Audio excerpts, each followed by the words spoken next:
and this is a very like, I guess, spiritual answer. What I was battling with was so like just this mental, it was just this weird mental place that I was in when I have most recently struggled with depression.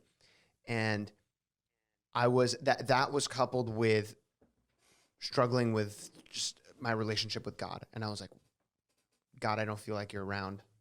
I feel like I don't know you. Like, what's going on? And I was kind of like angry at him for me feeling this way and feeling distant from him, and like battling with these kind of like thoughts. And I basically, what I knew that I needed to do, I didn't feel like doing. So I think that's another practical tip is like, even though you don't feel like doing something, like emotionally you don't feel a certain way, in those moments, forcing yourself to know or to do the things that you know will make you better or get you better. And one of the, I like didn't want to spend time with God. I was like, I really don't want to like pray right now. I really don't want to read right now, stuff like that. And I just knew that I needed to understand who God was more. So I started reading, the book was called The Reasons for God, or The Reason of God, or The Reason for God. Yeah, Tim Keller. Yeah. So I started reading that. And at the same time, not really unintentionally, but kind of unintentionally, I started reading Screw Tape Letters at Night by C.S. Lewis. And those two coupled together completely changed, because I really need to understand God more. And like, who is my God? Who am I worshiping? Who is this person that, created me, and all those things. But then at the same time, I needed to understand so I was understanding the reality of God, but at the same time, I needed to understand the reality of Satan. And that coupled together really kind of just shifted my mental state so dramatically, because once I understood the reality of Satan and what he was trying to do to me, I knew it wasn't a problem with me. Yeah. It wasn't a problem with my brain.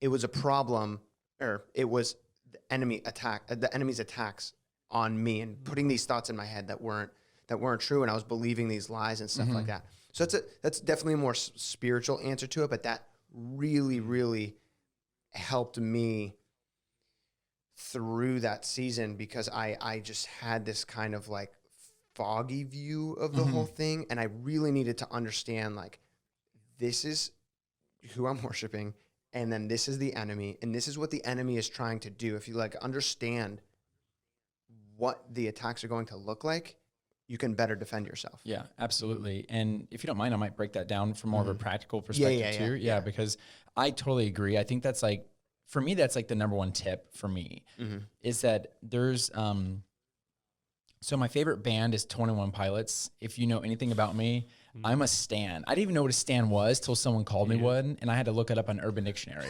right? But anyways, so I love them. And the dad of the group. Right, seriously. So, so they wrote this album called Blurry Face, and basically Blurry Face is the name of Tyler Joseph, the lead singer of 21 Pilots. It's the name of his insecurities. And so he basically would battle in his mind so often. He would battle with just negative thoughts or depression or suicidal thoughts, whatever it may be. I don't know him personally.